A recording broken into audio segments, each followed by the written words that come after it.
नमस्कार, study for examination में आपका स्वागत है। मैं राघव गुप्ता से।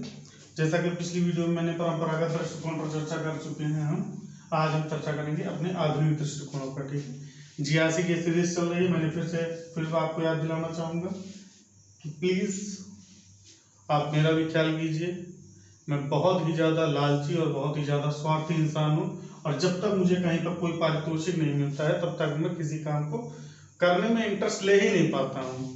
जैसे वकीलों का कहना है कि जब तक मुझे पैसा नहीं दिखता है तब तक मैं बहस कर ही नहीं पाता हूँ, सेम वही मेरे साथ है। ठीक है, शिक्षा का अब वो पुराना जमाना नहीं रहा, अब शिक्षा का व्यवसायीकरण होने लगा है। ठीक है, तो उसका थोड़ा बहुत अंश मेरे अंदर भी है। तो प्लीज़ आपको फ्री में मिल रहा है, वीडियोस फ्री में।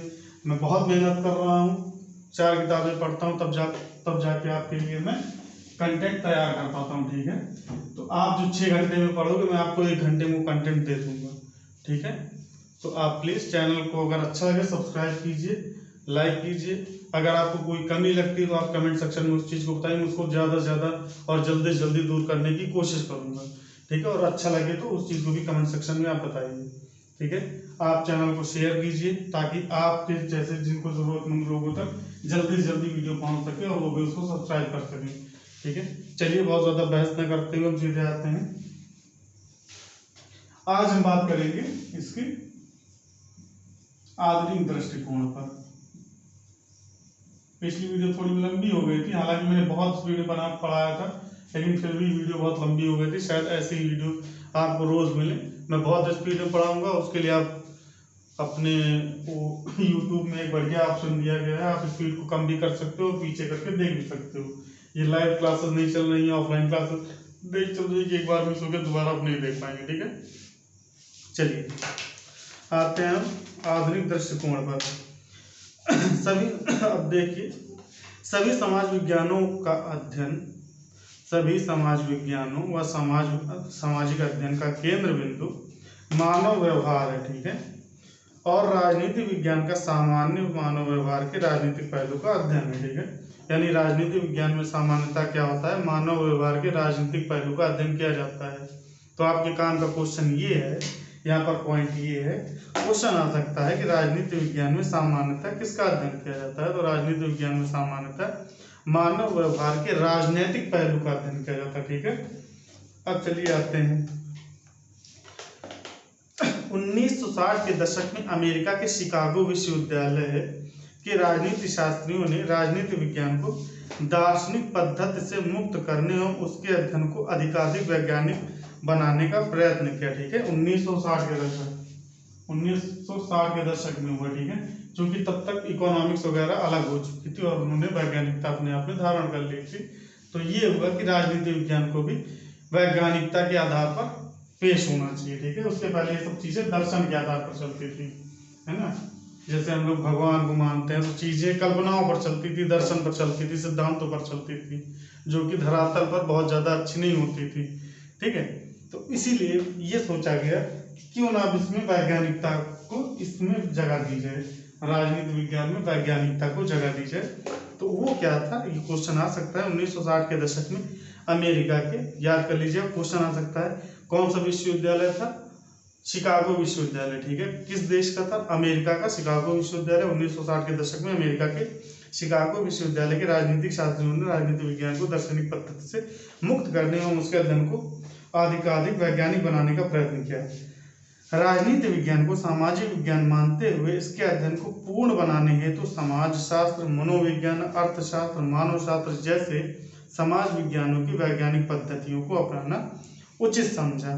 ठीक है, जैसा कि मैंने आपको पहले ही बताया था, ये सब इसके पहले याद हो चुके थे और इसमें वैज्ञानिकता आ चुकी थी। तो इनसे प्रेरित होकर ये महसूस किया गया कि राजनीति विज्ञान में भी वैज्ञानिक को स्थान दिया जाए। इन वैज्ञानिकों में कौन कौन थे, डेविड ईस्टन, कैटरीन और लॉसवेल। क्वेश्चन आता है किसके उसमें हुआ था, मतलब मेन कौन था इसमें, तो कौन कौन थे इन वैज्ञानिकों में, डेविड ईस्टन मेन थे, कैटरीन और लॉसवेल थे। ठीक है, अब आते हैं सीधे आधुनिक दृष्टिकोण पर आते हैं। क्वेश्चन इससे पूछा जा सकता है, इसलिए मैंने आपको संक्षेप में बता दिया। आधुनिक दृष्टिकोण में थे सभी समाज विज्ञानों से बता दिया मैंने आपको, Walter Bagehot, Woodrow Wilson, Lord Bryce आदि ने राजनीति विज्ञान के यथार्थवादी अध्ययन पर बल दिया। क्वेश्चन आता है राजनीति विज्ञान के यथार्थवादी अध्ययन पर बल किसने दिया? ठीक है, तो आपका कौन होगा? वॉल्टर वेजहार्ट, वुडरो विल्सन और लॉर्ड ब्राइस, ठीक है, आदि ने राजनीति विज्ञान के यथार्थवादी अध्ययन पर बल दिया। उसके बाद आता है ग्राहम बलास, आर्थर बेंटले, कैटलिन और लॉसवेल ने मानव और उनके व्यवहार के अध्ययन पर बल दिया। ठीक है, राजनीति विज्ञान के आधुनिक दृष्टिकोण में क्या हुआ? ग्राहम बलास, आर्थर बेंटले, कैटलिन और लॉसवेल ने मानव और उसके व्यवहार के अध्ययन पर बल दिया राजनीति विज्ञान के पोर्शन में। ठीक है, तीसरा आता है चार्ल्स मैरियम ने राजनीति विज्ञान के अध्ययन के लिए वैज्ञानिक तकनीकों और प्रविधियों के विकास एवं उनके प्रयोग पर बल दिया।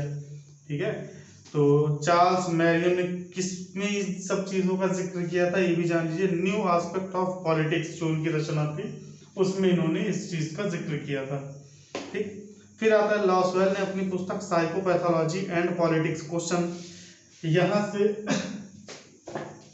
आपको क्या लगता है जो रचनाएं पूछी जाती, जो राइटर पूछे जाते हैं, राइटर और उनकी रचनाएं पूछी कहाँ से पूछी जाती? राजनीति विज्ञान के किसी पर्टिकुलर टॉपिक पर जो कथन कहा गया होता है, जिस बुक में कहा गया होता है, तो उसी मान लीजिए राज के संबंध में प्लेटो ने कुछ कहा है और द रिपब्लिक में कहा है, तो राज अगर आपके सिलेबस में है तो ये मान के चलिए तो वो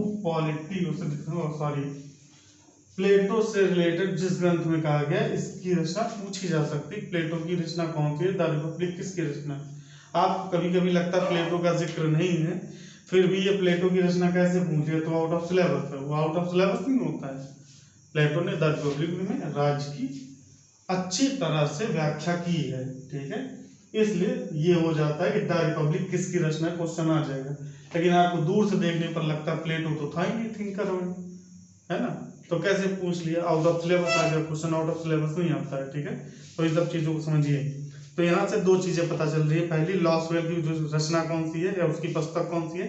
साइकोपैथोलॉजी एंड पॉलिटिक्स। ठीक है, पहली चीज तो ये है।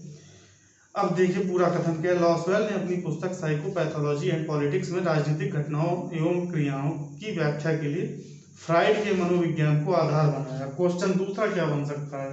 लॉसवेल ने अपनी किस पुस्तक में फ्राइड के मनोविज्ञान को आधार बनाया? तो साइकोपैथोलॉजी एंड पॉलिटिक्स में। ठीक है, इससे 2-3 क्वेश्चन बनेंगे, आप अपने हिसाब से देख लीजिएगा।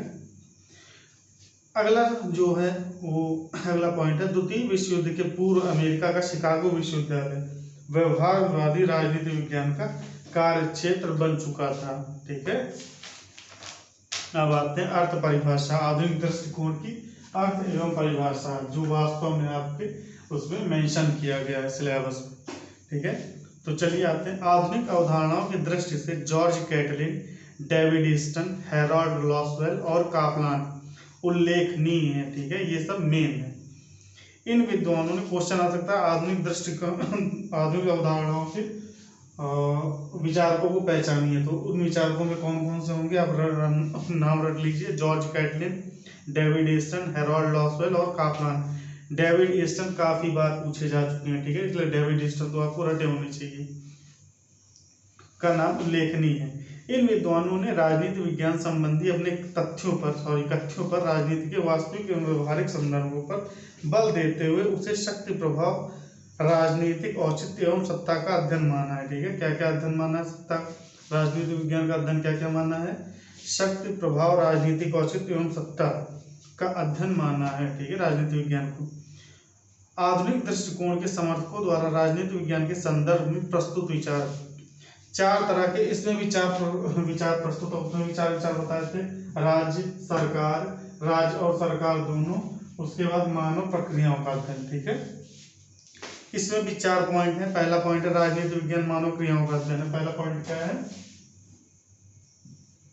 राजनीति विज्ञान मानव क्रियाओं का अध्ययन।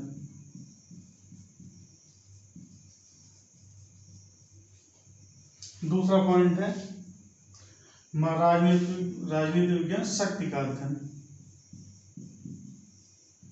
क्योंकि आपको पता चला हो, आप नॉर्मल आपको पता चल रहा होगा ये चीजें द्वितीय विश्व युद्ध के बाद हुई।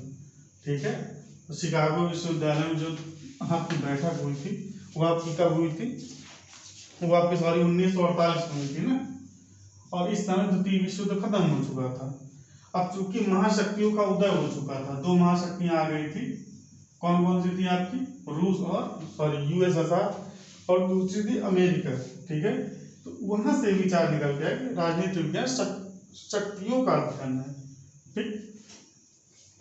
और उसके पीछे कई रीजन है, इंटरनल भी होते हैं, देशों के अंदर भी शक्तियों का अध्ययन किया जाता है, और अंतरराष्ट्रीय स्तर पर भी शक्तियों का अध्ययन किया जाता है, ठीक है।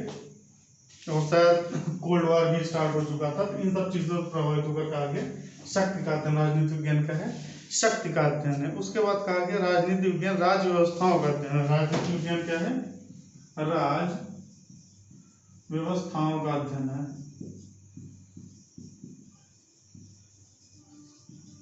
राजनीति विज्ञान राज्य व्यवस्थाओं का अध्ययन है। और चौथा पॉइंट कहा गया राजनीति विज्ञान निर्णय प्रक्रिया का अध्ययन है, निर्णय प्रक्रिया का अध्ययन है, ठीक है।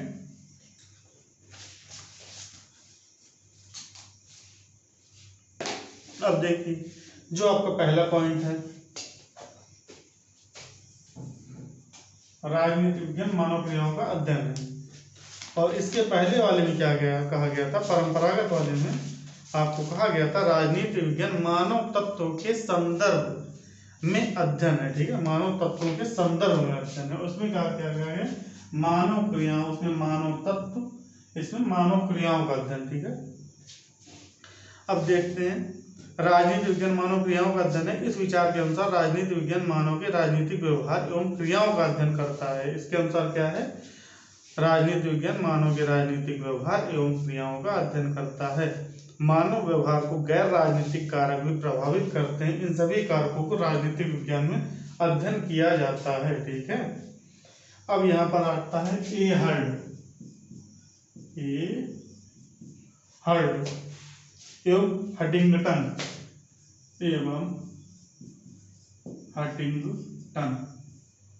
ठीक।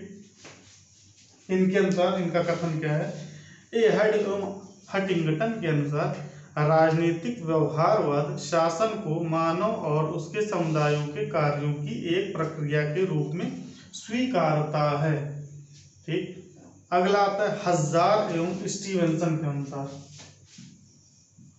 हज़ार, यहाँ पर सार नहीं होगा, सॉरी, हज़ार या इसको हज़ार भी लिख देते हैं, ठीक है। इन दोनों में से कोई भी लिखा आ सकता है, ये दोनों एक ही नाम है। हज़ार एवं स्टीवेंसन के अनुसार, स्टीवेंसन के अनुसार, हज़ार एवं स्टीवेंसन के अनुसार राजनीति विज्ञान अपने अध्ययन क्षेत्र में प्राथमिक रूप में व्यक्तियों के पारस्परिक व सामूहिक तथा राज्य व राज्यों के मध्य प्रकट शक्ति संबंधों से संबंधित है, ठीक है। अब हम आते हैं अगले पॉइंट पर। इसमें समझने में कुछ नहीं है, आप लिखते लिखते समझ जाएंगे, रटते रटते समझ जाएंगे, ठीक है। अगर आप इतने समझदार नहीं है तो कहना तो नहीं चाहिए, लेकिन पीजीटी के लिए आप एलिजिबल नहीं है, ठीक है। शक्ति का अध्ययन, अगला पॉइंट आता है शक्ति का अध्ययन। इसमें क्या है, कैटलिन और लॉसवेल इस विचार के समर्थक है। तो क्वेश्चन आ सकता है राजनीति विज्ञान में शक्ति के अध्ययन का समर्थक कौन है। शक्ति के अध्ययन के समर्थक कौन है आपके, कैटलिन और लॉसवेल। कैटलिन और लॉसवेल किसके समर्थक है, शक्ति के अध्ययन के समर्थक है। राजनीति विज्ञान शक्ति का अध्ययन है, इसके समर्थक आपके लॉसवेल और कैटलिन है। दोनों के विवेचन का मुख्य आधार मनोविज्ञान है। अब इन्होंने इसको सिद्ध करने के लिए मनोविज्ञान का सहारा लिया है, ठीक है। चलिए कैटलिन की बात करते हैं। कैटलिन ने राज्य के स्थान पर मनुष्य के राजनीतिक क्रियाकलाप के अध्ययन पर बल देते हुए राजनीति को प्रभुत्व एवं नियंत्रण है ना, प्रभुत्व एवं नियंत्रण के लिए किया जाने वाला संघर्ष बताया है। तो क्वेश्चन ये आ सकता है राजनीति को प्रभुत्व एवं नियंत्रण के लिए किया जाने वाला संघर्ष किसने बताया है, तो ये बताया कैटलिन ने बताया, ठीक है। उनके मतानुसार संघर्ष का मूल स्रोत मानव की यह इच्छा रही है कि दूसरे लोग उसका अस्तित्व माने, है ना। होता है कि मतलब मैं ही सभी हूँ, मैं ही सही हूँ या मैं ही सब कुछ हूँ, अहम ब्रह्मास्मि, ये इन्हीं सोच को ये बता रहा है ना। जो लोग कहते हैं अहम ब्रह्मास्मि वाला सिस्टम कि मैं ही सब कुछ हूँ, या अपने आप को ऐसा दिखाने की कोशिश करते हैं जिससे लोग प्रभावित हों, ठीक है। उसके मतानुसार संघर्ष का मूल स्रोत मानव की यह इच्छा रही है कि दूसरे लोग उसका अस्तित्व माने, ठीक है। जहां से मैं खड़ा हो जाऊं वहीं से लाइन की शुरुआत होती है, इस टाइप वाला, ठीक। इसकी पुस्तक क्या है? अपनी पुस्तक सिस्टमैटिक पॉलिटिक्स में कैटलिन ने बताया है। एक चीज यहाँ पर पता चल गई, क्वेश्चन आ सकता है सिस्टमैटिक पॉलिटिक्स किसकी रचना है, तो सिस्टमैटिक पॉलिटिक्स किसकी रचना है? आपकी कैटलिन की रचना है। उसके बाद उसने कैटलिन ने क्या कहा है, कैटलिन का कथन क्या है? कैटलिन ने अपनी पुस्तक सिस्टमैटिक पॉलिटिक्स में लिखा है, नियंत्रण भावना के कारण जो कार्य किए जाते हैं, नियंत्रण भावना के कारण जो कार्य किए जाते हैं तथा नियंत्रण की भावना पर आधारित संबंधों की इच्छाओं के कारण जिस ढांचे व इच्छाओं का निर्माण होता है उसे राजनीति शास्त्र का संबंध उन सब से है, ठीक है। जो जो निर्माण ढांचे इन सब चीजों में आए, उन सब चीजों को उसने क्या कहा? राजनीति शास्त्र का अध्ययन बता दिया, राजनीति शास्त्र का संबंध बता दिया। अब आते हैं लॉसवेल पर। ये सब थी कैटलिन की बात, अब आते हैं लॉसवेल पर।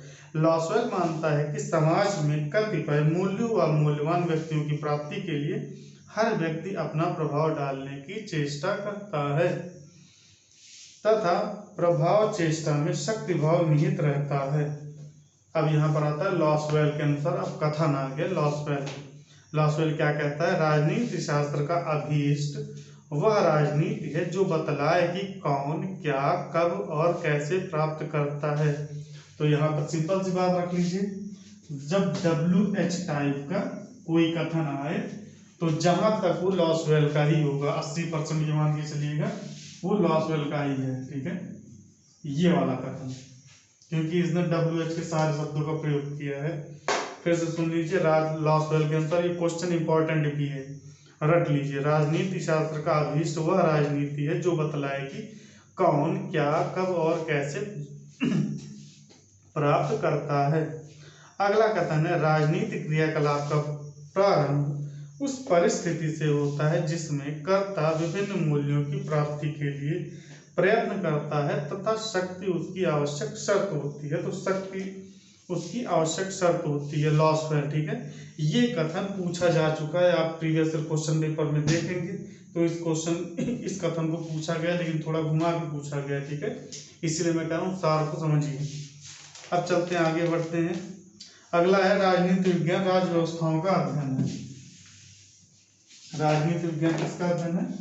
राज्य व्यवस्थाओं का अध्ययन है। इसके अंतर्गत चलिए देखते हैं क्या चीज बताई गई है। इस दृष्टिकोण के समर्थक डेविड ईस्टन, आमंड, आर केगम आदि हैं, ठीक है। डेविड ईस्टन, ठीक। अब देखिएगा, राजनीति विज्ञान राज्य व्यवस्थाओं का अध्ययन है, इसके समर्थक कौन कौन है? इस दृष्टिकोण के समर्थक डेविड ईस्टन, आमंड, आर केगम आदि हैं, ठीक है। आमंड अलग है, आर केगम अलग है, ठीक है। तो इन सब चीजों को याद कर लीजिए, क्वेश्चन पूछे जा सकते हैं। यह दृष्टिकोण राजनीति विज्ञान को समाज शास्त्रीय दृष्टिकोण में परिभाषित करता है। यह दृष्टिकोण राजनीति विज्ञान को समाज शास्त्रीय दृष्टिकोण में परिभाषित करता है। इनकी मान्यता है कि संपूर्ण समाज स्वयं में एक व्यवस्था है और राज्य व्यवस्था इन संपूर्ण समाज व्यवस्था की एक उपव्यवस्था है तथा वह उसके एक अभिन्न भाग के रूप में होती है। राज्य व्यवस्था में अनेक क्रियाशील संरचनाएं होती हैं, जैसे संविधान, सरकार के अंग, राजनीतिक दल, दबाव समूह, लोकमत एवं निर्वाचन तथा मानव व्यवहार, ये आदि हैं, ठीक। संक्षेप में राजनीति विज्ञान संपूर्ण समाज व्यवस्था के अंग के रूप में राज्य व्यवस्थाओं की इन संरचनाओं की पारस्परिक क्रियाओं, संबंधों तथा मानव के राजनीतिक व्यवहार का अध्ययन करता है। अगला पॉइंट है, राजनीति विज्ञान राज्य व्यवस्था के अध्ययन के अंतर्गत निम्न तथ्यों पर अधिक बल देता है।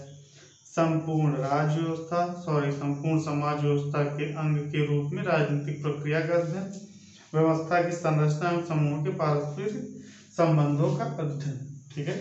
ये आपका तीसरा पॉइंट कंप्लीट हो गया। अब आते हैं निर्णय प्रक्रिया पर। ठीक है। राजनीति विज्ञान निर्णय प्रक्रिया का अध्ययन है। इन सब में आपको बहुत ज्यादा कथन देखने को नहीं मिलेगा, इसमें तो आपको एक भी कथन नहीं मिला, लेकिन इसके संबंधों सिद्धांतों को समझ लीजिए।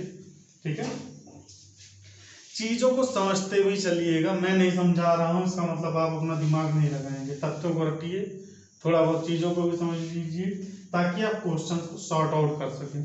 क्वेश्चंस को किस तरह से सॉर्ट आउट किया जाता है इसका मैंने पहले की वीडियो में जिक्र कर चुका हूं मैं, उसका जो आपका होगा अभी इस वीडियो के लास्ट में एक टैब दिया होगा, नीचे 2 टैब दिए होंगे, जिसमें से एक टैब होगा जिसमें कि ये बताया गया है कि आप किसी क्वेश्चन को किस तरह से उसके आंसर्स को सॉर्ट आउट करके सही क्वेश्चन की ओर जा सकते हैं ना, सही होने की संभावना कैसे बढ़ा सकते हैं। मैं सटीक उत्तर नहीं बता पाऊंगा, लेकिन हाँ मान लीजिए 3 उत्तर में से ये नहीं हो सकते हैं, 2 नहीं हो सकते, यानी एक ही हो सकता है। ठीक है, ये चीजें आपके अंदर तब आएंगी जब आप चीजों को समझेंगे। ठीक, अब आते हैं अगले पॉइंट पर, राजनीति विज्ञान निर्णय प्रक्रिया का अध्ययन है। पहला पॉइंट क्या था, इस दृष्टिकोण के समर्थक मानते हैं कि राजनीति विज्ञान सरकार का अध्ययन करते हुए समाज या राज्य में विद्यमान परिस्थितियों के संदर्भ में सरकार या शास्त्र के नीति संबंधी निर्णय लेने की प्रक्रिया का भी अध्ययन करता है। इस कारण राजनीति विज्ञान ऐसा विज्ञान है जो किसी शासन की नीति प्रक्रिया एवं उसके द्वारा नीति निर्माण का अध्ययन करता है। विशेषकर इन दोनों को प्रभावित करने वाले कारकों के संदर्भ में इस दृष्टिकोण की मान्यता है कि मानव प्रगति के संदर्भ में सरकार द्वारा नीति निर्माण प्रक्रिया का अध्ययन किया जाना चाहिए। ठीक है, पूरे शब्दों को शब्द से आपको नहीं उतारना है, पूरे शब्दों को सुनिए, उसके बाद आपको जो लगे आप 4 लाइन को 2 लाइन में लिखने की कला अपने अंदर विकसित कर लीजिए। ठीक है, 6 लाइन को 1 लाइन में लिखने की कला विकसित कर लीजिए। आप ज्यादा लाइन, जैसे आप नोट्स बनाते हैं तो 4 पेज पढ़िए, तो आप मुश्किल से 1 पेज में उसको खत्म कर दीजिए उस नोट्स को, तो आपकी वो नोट्स सबसे अच्छी मानी जाती है। ठीक है, तो ऐसा नहीं मैं 10 शब्द बोल रहा हूँ तो आप 10 शब्द लिखिए, आप अपने बुद्धि और विवेक का प्रयोग कीजिए और कम से कम लिखिए और ज्यादा से ज्यादा समझिए। चूंकि समय बहुत कम है, लिखने के पीछे पड़ेंगे तो आप पेपर तक अपना सिलेबस कंप्लीट नहीं कर पाएंगे। चलिए अब अगले पर आते हैं। अतः यह कहा जा सकता है कि आधुनिक दृष्टिकोण के अनुसार राजनीति विज्ञान मनुष्य के सामाजिक राजनीतिक जीवन का अध्ययन करता है। इसके अंतर्गत राजनीतिक प्रक्रियाओं के साथ साथ राजनीतिक संगठनों का भी अध्ययन किया जाता है। अब इसके पक्ष में इनॉक एवं स्मिथ ने कुछ लिखा है। इनॉक एवं स्मिथ, ठीक, इनॉक एवं स्मिथ के अनुसार क्या है, यानी यथार्थ, यथार्थ को कहता है क्या है, तथा क्या होना चाहिए। क्या है ये यथार्थ को इंडिकेट कर रहा है और क्या होना चाहिए आदर्श को इंडिकेट कर रहा है। ठीक है, क्या है तथा क्या होना चाहिए और इन दोनों के बीच यथासंभव समन्वय कैसे प्राप्त किया जाए, यानी यथार्थ और आदर्श के बीच में समन्वय कैसे पैदा किया जाए या कैसे प्राप्त किया जाए, इस दृष्टि से हम सरकार तथा राजनीतिक प्रक्रिया के व्यवस्थित अध्ययन को राजनीति विज्ञान कहते हैं। ठीक है, अब आते हैं फाइनली राजनीति विज्ञान, आधुनिक राजनीति विज्ञान का क्षेत्र। ठीक है, अब देख लीजिए आधुनिक राजनीति विज्ञान का क्षेत्र कहाँ कहाँ है। राजनीति विज्ञान यानी आधुनिक राजनीति विज्ञान के अध्ययन क्षेत्र के बारे में आधुनिक दृष्टिकोण की कुछ आधारभूत मान्यताएं हैं, जैसे अध्ययन क्षेत्र के निर्धारण में यथार्थ परक दृष्टिकोण अपनाना, विषय वस्तु को अंतर अनुशासनात्मक दृष्टिकोण के अंतर्गत समझा जाए, अध्ययन में वैज्ञानिक पद्धति व उपागमों का प्रयोग में लाया जाए। ठीक है, आधुनिक राजनीति विज्ञान के क्षेत्र के अंतर्गत किन किन चीजों का ख्याल रखा गया, एक बार फिर सुन लीजिए। राजनीति विज्ञान के अध्ययन के क्षेत्र के बारे में आधुनिक दृष्टिकोण के कुछ आधारभूत मान्यताएं हैं, जैसे अध्ययन क्षेत्र के निर्धारण में यथार्थ पूरक या यथार्थ परक दृष्टिकोण अपनाना, विषय वस्तु को अंतर अनुशासनात्मक दृष्टिकोण के अंतर्गत समझा जाए, अध्ययन में वैज्ञानिक पद्धति व उपागमों का प्रयोग किया जाए। अगला पॉइंट है आधुनिक दृष्टिकोण के अनुसार राजनीति विज्ञान क्षेत्र को निम्न बिंदुओं के अंतर्गत स्पष्ट किया जा सकता है। ये बिंदु आपको रटे होने चाहिए। पहला है मानव के राजनीतिक व्यवहार का अध्ययन। आधुनिक दृष्टिकोण के अनुसार राजनीतिक विज्ञान क्या है? आधुनिक दृष्टिकोण के अनुसार राजनीतिक विज्ञान मानव के राजनीतिक व्यवहार का अध्ययन है। दूसरा, आधुनिक दृष्टिकोण के अनुसार राजनीतिक विज्ञान विभिन्न अवधारणाओं का अध्ययन है। तीसरा, आधुनिक दृष्टिकोण के अनुसार राजनीतिक विज्ञान समस्याओं एवं संघर्षों का अध्ययन है। अगला पॉइंट है आधुनिक दृष्टिकोण के अनुसार राजनीतिक विज्ञान सार्वजनिक सहमति व सामान्य अभिमत का अध्ययन है। ठीक है, अब आते हैं अगले पर, मानव के राजनीतिक व्यवहार का। अब आते हैं इसका जो क्षेत्र है, जो पहला पॉइंट है मानव के राजनीतिक व्यवहार का अध्ययन, उसको हम थोड़ा समझते हैं। मानव के राजनीतिक व्यवहार का अध्ययन, इसको एक्सप्लेन करते हैं। इसकी मान्यता है कि मानव व्यवहार को यथार्थ रूप में समझने के लिए उन सभी गैर राजनीतिक भावनाओं, मान्यताओं एवं शक्तियों के अध्ययन को सम्मिलित किया जाए जो मानव के राजनीतिक व्यवहार को प्रभावित करते हैं। अगला है विभिन्न अवधारणाओं का अध्ययन। आधुनिक राजनीतिक विज्ञान मुख्यतः शक्ति, प्रभाव, सत्ता, नियंत्रण, ये सब अलग अलग हैं मुख्यतः। फिर से सुन लीजिए। आधुनिक राजनीतिक विज्ञान मुख्यतः शक्ति, प्रभाव, सत्ता, नियंत्रण, निर्णय प्रक्रिया आदि का वैज्ञानिक अध्ययन करता है। इस प्रकार के अध्ययन को सत्ताओं को औपचारिक अध्ययन कहा गया है। ठीक है, अगला पॉइंट है राजनीतिक विज्ञान समस्याओं संघर्षों का अध्ययन है। इसमें क्या कहा गया? आधुनिक राजनीतिक शास्त्री डाइक और पीटर ओडगार्ड, ठीक है, डाइक और पीटर ओडगार्ड, ठीक है, पीटर ओडगार्ड। आधुनिक राजनीतिक शास्त्री डाइक और पीटर ओडगार्ड राजनीति शास्त्र को सामाजिक समस्याओं व संघर्षों का अध्ययन मानते हैं। इनके मत में मूल्यों एवं साधनों की सीमितता के कारण उनके वितरण की समस्या पैदा होने से तनाव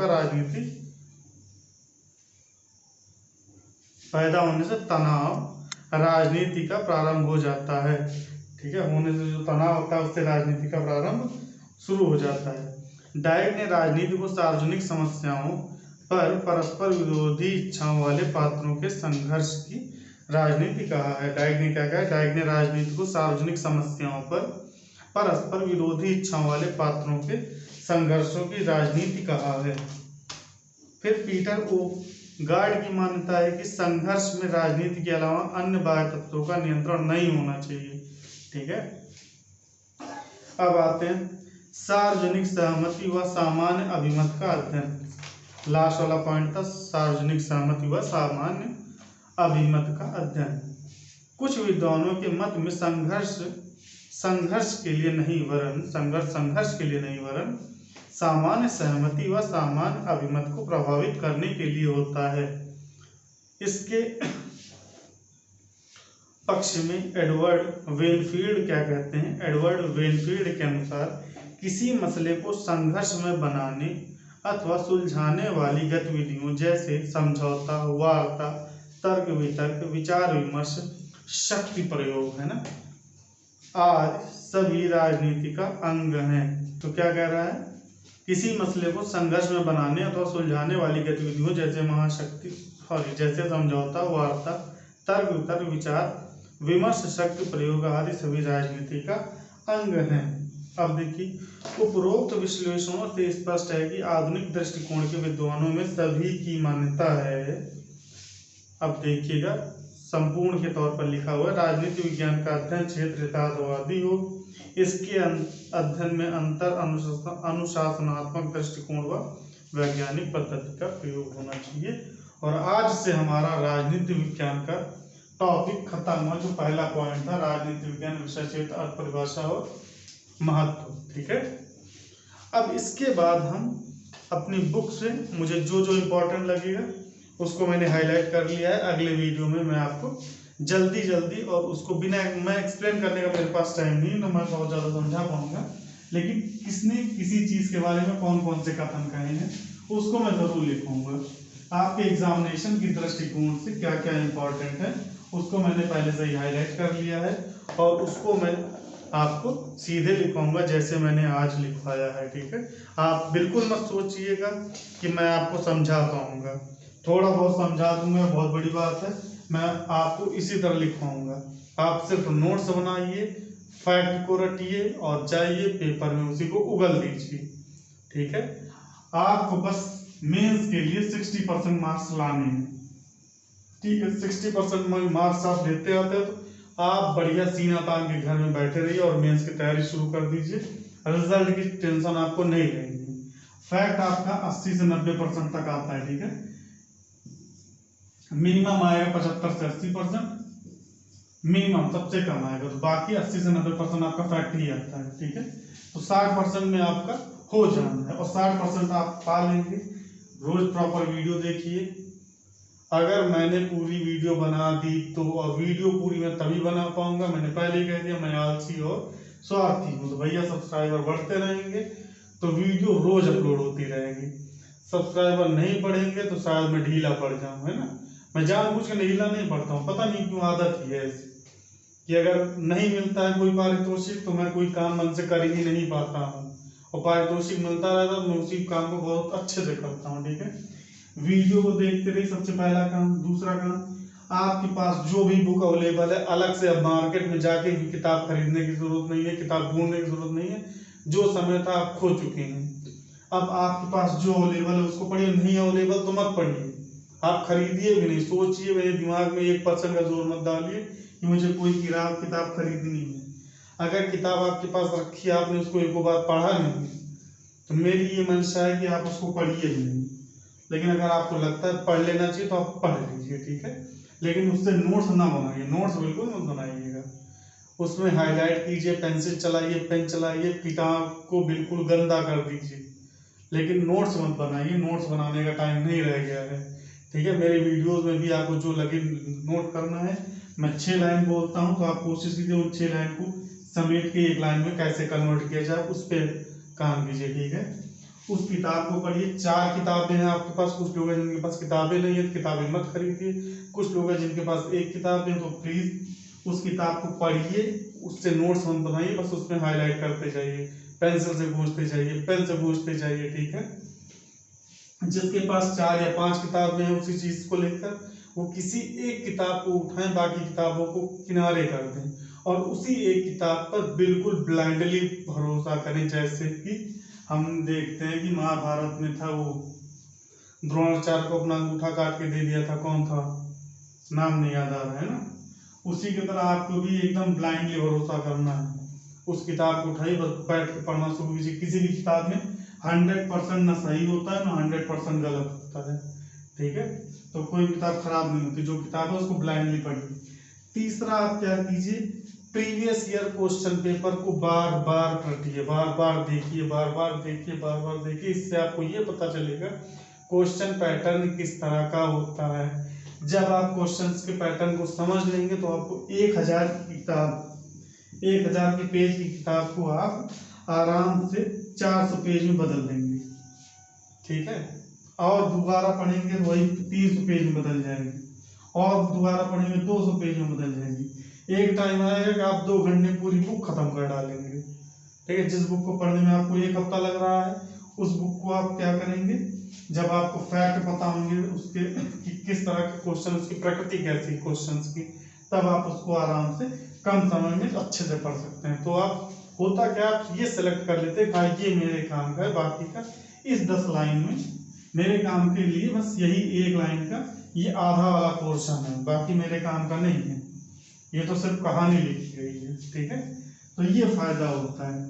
उसके बाद जब आप इसको अच्छे से पढ़ लेंगे तो आपको इंटरनेट की जरूरत बहुत पड़ेगी। ठीक है, आप सीधे सिलेबस उठाइए। सिलेबस में मान लीजिए आपका कोई टॉपिक दिया हुआ है सिविक्स। ठीक है, मान लीजिए मैं आपको पढ़ाता हूँ, मुझे भी पता है कि जितना मैं पढ़ाऊंगा उसमें से नहीं आएगा, सब नहीं आएगा, कुछ आएगा कुछ नहीं आएगा। ठीक है, 30% आ सकता है, 40% आ सकता है, इतना आ जाए तो मान लीजिए बहुत आ गया। ठीक है, फिर उसके बाद आप ये मान लीजिए 10 से 20% आपका आ जाएगा प्रीवियस ईयर क्वेश्चन से, तो आप लगभग 50% के आसपास पहुंच जाएंगे, 50 से 55 के आसपास। ठीक है, और थोड़ा बहुत आप क्या करेंगे, गूगल का सहारा ले लेंगे तो आप आराम से 60% पर पहुंच जाएंगे। उस गूगल में भी आपको पूरी गूगल में नहीं घुस जाना है। आप देखिए सबसे टॉप में जो आता है सिविक्स को लेकर, आप खोलिए, आपको लगता है कि हाँ ठीक ठाक है, आपके काम का मैटर मिल जा रहा है, तो आप उसमें से नोट डाउन कर लीजिए। अब आप सिलेक्शन के काफी करीब हो जाएंगे। इतने कम समय में इतना ही कर सकते हैं, और इससे ज्यादा करिएगा भी नहीं, कुछ नहीं कर पाएंगे, प्री भी नहीं निकलेगा आपसे, ठीक है।